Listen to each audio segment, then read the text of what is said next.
ماحولیاتی تنزلی کا آپ نے ذکر کیا، اس میں بہت سارے فیکٹر ہیں، بہت سارے حوالوں سے. تو فیض صاحب یہ ماحولیاتی تنزلی کی طرف آنے سے پہلے جو بھی فوڈ سیکیورٹی کی جو آپ نے بات کی، ظاہر ہے کہ اس کی ریلیونٹ منسٹریز بھی پاکستان میں ہوتی ہیں اور صرف اس کی نہیں ہوتی، کلائمیٹ چینج کی بھی ہوتی ہیں. تو یہ جو پچھلے 42 سال کا آپ حوالہ دے رہے ہیں، اس میں کیا کوئی توجہ ہی نہیں دی گئی؟ اس کو ہم مستقل اتنے سنجیدہ ایشو کو اگنور کرتے چلے آ رہے ہیں؟ توجہ اس ضمن میں نہیں دی گئی کہ ہم نے اپنے نظام میں بہت زیادہ کمپلیکسٹیز شامل کر دی ہیں. دیکھیں دنیا اس سے باہر نکل چکی ہے. اب ہم نے اگر میں نے جو ابھی سیڈ کی بات کی ہے، اس پہ ابھی ہماری ایک رپورٹ بھی ہم نے کچھ دن قبل جو ہے وہ لانچ کی ہے، سیڈ انڈسٹری کی ایویلویشن کی گئی ہے. تو ہمارا یہ اندازہ یہ کہ جس سارے سیڈ سرٹیفیکیشن کے جو پروسیجر ہے وہ ایک سیڈ کو سرٹیفائی ہونے کے لیے 3 سال کا عرصہ درکار ہوتا ہے. پھر اس میں بے شمار ڈپارٹمنٹس انوالو ہیں جن سے مختلف قسم کے اجازت نامے لینے پڑتے ہیں، اور مطلب اس کو بہت کمپلیکس کر دیا گیا اس سارے پروسیجر کو، سرٹیفیکیشن کے سسٹم کو، جبکہ دنیا نے اس سرٹیفیکیشن کے سسٹم کو ختم کر دیا ہے کہ آپ بیج مارکیٹ میں لے کے آئیں، اگر بیج معیاری نہیں ہے تو اب اس کے اوپر ایکشن ہوگا باقاعدہ سے. لیکن ہوتا کیا ہے کہ ایک تو سرٹیفیکیشن کا پروسیجر ہے وہ بہت کمپلیکس ہے، دوسری ہم گورنمنٹ کی مسلسل انوالومنٹ، یعنی ہم نے پرائسز خود سیٹ کرنی ہے، چیزیں خود بنانی ہیں، خود بیچنی ہیں. گندم بھی جیسے ہم نے خود خریدنی ہے، بیچنی ہے. میں اس کو بھی فی الحال چھوڑ دیتا ہوں بیج تک ہی. تو بیج کی پرائسز بھی گورنمنٹ کی طرف سے سیٹ کی جا رہی تھیں، اور اس کا بیسک نیوکلیئر سیڈ بھی گورنمنٹ بناتی ہے، پھر اس کو ملٹیپلائی کرنے کے لیے دیگر جو ہے وہ کمپنیز کو دیا جاتا ہے. تو اس کا نتیجہ یہ نکلا کہ ہم آج تک ہماری درکار ضروریات کے صرف 37% سرٹیفائیڈ یا معیاری بیج جو ہے وہ کسانوں تک پہنچانے میں کامیاب ہوئے ہیں. اچھا. تو توجہ اس طرف دینے کی ضرورت تھی کہ ہم یہ غیر ضروری جو سرٹیفیکیشن اور رجسٹریشن کے پروسیجرز ہیں ان کو ختم کریں، اور ان کے ختم کرنے کے ساتھ ساتھ گورنمنٹ کی جو انوالومنٹ ہے سیڈ میں وہ اس کو بالکل ختم کیا جائے. اچھا. پھر ہی ہم نے یہ اندازہ لگایا کہ 1722 ارب کا جو پوٹینشل ہے نا، اگر ہم اپنے کسانوں کی، یہ گورنمنٹ کے رول کو آپ منیمائز کرنے کی بات کر رہے ہیں، اگر ان کے رول کو بالکل ختم کر دیا جاتا ہے تو پھر یہ کمپنیز خود ڈیسائیڈ کریں گی کیا قیمتیں خرید ہونی چاہیے، کیا قیمتیں فروخت ہونی چاہیے. جی بالکل. آپ کے سامنے ہے پیسٹیسائڈ مارکیٹ کتنی خوبصورتی سے اسٹیبلش ہوئی ہے اسی ملک میں، آپ کے سامنے ہے. اگر آؤٹ پٹ مارکیٹس میں دیکھیں تو میز کی مارکیٹ نے اپنے آپ کو، مکئی کی مارکیٹ نے بڑی اچھی طرح سے اسٹیبلش کیا، بلکہ پاکستان دنیا میں کمپیٹ کر رہا ہے اس میں. گندم میں بہت سارے مسائل اس وجہ سے بھی ہیں کہ ایک تو صرف سیڈ کے تو میں نے اوورال بات کی ہے سبھی کراپس کے حوالے سے، لیکن گندم میں تو گورنمنٹ خود خریدتی ہے اور پھر اس کو بیچتی ہے، تو یہ اصل میں چھوٹے کسانوں تک اس کا فائدہ جو ہے وہ منتقل نہیں ہو رہا، جس کی وجہ سے بھی بڑے پیمانے پہ تبدیلی نہیں نظر آتی. جبکہ 64% کسان ہمارے ایسے ہیں جن کے پاس 5 ایکڑ سے کم زمین ہے.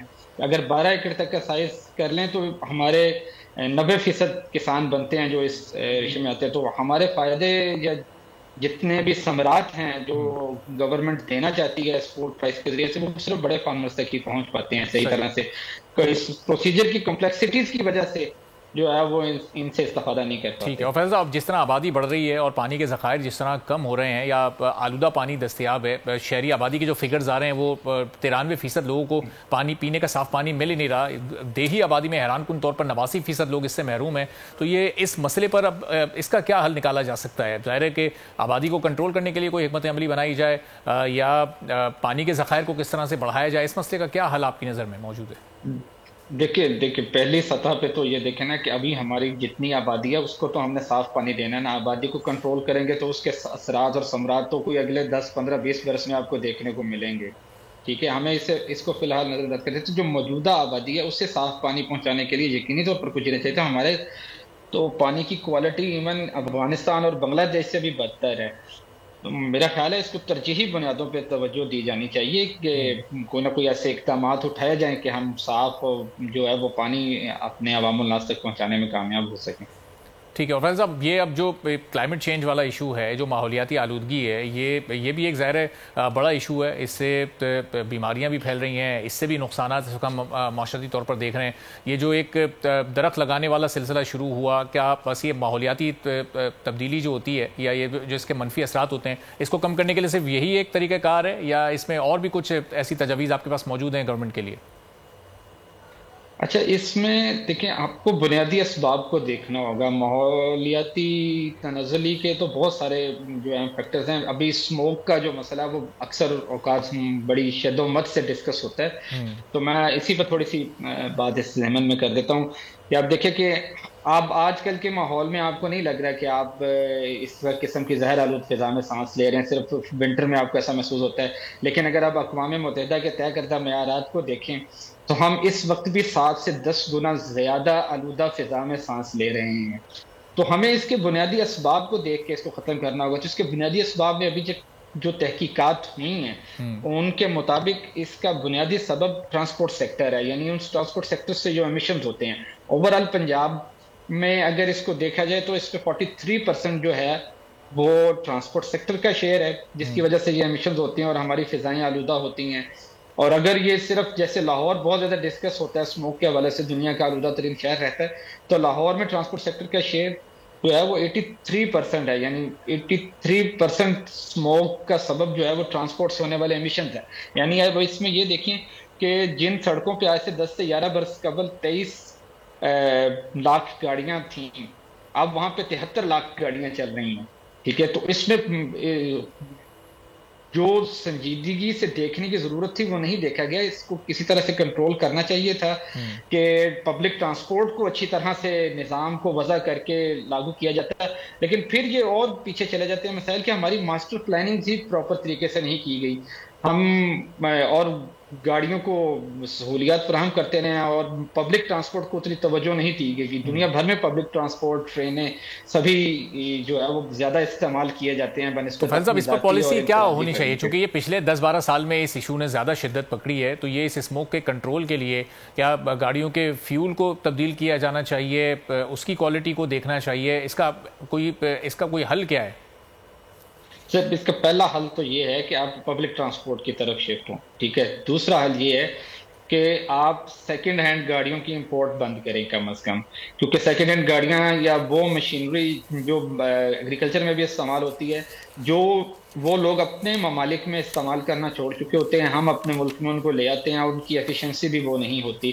تھرڈ، ہماری فیول کوالٹی کا 1992 سے 2019 تک تو کسی نے سوچا ہی نہیں تھا. ہم یورو 2 کوالٹی کا فیول استعمال کرتے رہے. پھر اس کے بعد یورو 5 کے یورو 6 پہ لے کے جانا چاہیے فیول کو فوری طور پر. اس پہ توجہ دیجیے. ٹھیک ہے، بہت بہت شکریہ. علی صاحب ہمارے ساتھ موجود تھے اور بڑے اہم ایشوز پر گفتگو کر رہے تھے. اور ایک اور اہم سٹوری ہے جو کہ گڈز ٹرانسپورٹر سے متعلق ہے، جن کے اغوا کی وارداتیں اب بڑھتی جا رہی ہیں. اور اگر صرف 2 مہینوں کے فگرز ہم اٹھائیں تو 200 سے زیادہ تاجر اور شہری اغوا کیے جا چکے ہیں. اور یہ کراچی سے اندرون ملک بھیجی جانے والی اشیاء کی ترسیل کے دوران سندھ کے مختلف علاقوں میں یہ واقعات پیش آ رہے ہیں. اور اب تو ہائی وے پر بھی اس طرح کے واقعات بڑے تواتر کے ساتھ پیش آ رہے ہیں. رانا طارق شعیب صاحب ہمارے ساتھ موجود ہیں، جوائنٹ سیکرٹری ہیں کراچی گڈز کیریئر ایسوسی ایشن کے. ان سے ہم گفتگو کرتے ہیں کہ اب ان واقعات کے بعد ان کے کاروبار کو کتنا نقصان پہنچ رہا ہے اور اس پر اب کیا احتیاطی تدابیر وہ خود اٹھا رہے ہیں، گورنمنٹ سے ان کی کیا ڈیمانڈز ہیں. بہت شکریہ رانا صاحب، پروگرام کے لیے آپ نے وقت نکالا. یہ جو واقعات پیش آ رہے ہیں، یہ آپ کی نظر میں اس کی کیا وجوہات ہیں؟ کیوں اتنے زیادہ یہ واقعات بڑھتے جا رہے ہیں؟ بسم اللہ الرحمن الرحیم. بہت شکریہ آپ کا، کیونکہ آپ نے ہمارے بہت ہی اہم ایشو کو اٹھایا اور اس میں ہم کافی حد تک کامیاب بھی رہے ہیں. دیکھیے جی، معاملہ کچھ اس طرح ہے کہ آپ کو پتہ ہے کہ کراچی کے اندر پورٹ ہے اور 3-4 انڈسٹری ایریے ہیں. نوری آباد انڈسٹری ایریا ہے، ہب چوکی انڈسٹری ایریا ہے، حیدرآباد انڈسٹری ایریا ہے. اس سب کو کراچی کے اندر کراچی گڈز کیریئر ایسوسی ایشن ہینڈل کر رہی ہے. ہمارے پاس پورے پاکستان سے گاڑیاں آتی ہیں اور یہاں سے پورٹ سے مال اٹھا کے بھی لے کے جاتی ہیں اور انڈسٹریل جتنے بھی آئٹم ہیں وہ بھی کارگو پورے پاکستان میں پہنچاتی ہیں. اب 4-5 مہینوں سے آپ کو پتہ ہے، پہلے ہمارے 9 ڈرائیور اغوا ہوئے کشمور میں. شکر الحمدللہ وہ آپ لوگوں کے ہائی لائٹ اتنا کیا کہ وہ بازیاب ہوئے. اب یہ معاملہ بہت سیریس ہو چکا ہے. دیکھیں، پاکستان کے اندر افریقہ جیسا تھوڑا سا ایریا ہے، یعنی کہ آپ کہہ لیں کہ 60-70 کلومیٹر کا ایریا ہے. اب ہم پہلے کشمیر کی باتیں کرتے تھے کہ کشمیر فتح ہو جائے، اب کشمیر کی لوگ باتیں نہیں کر رہے، اب کشمور کی باتیں کر رہے ہیں.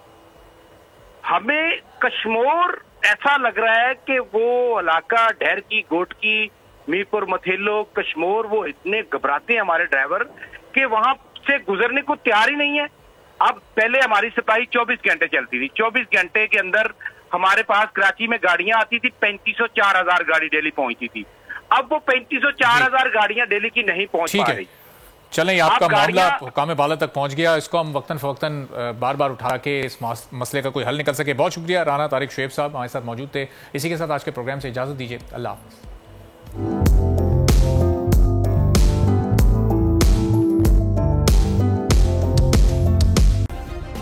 سبسکرائب کریں اور بیل دبائیں تاکہ کوئی خبر رہ نہ جائے.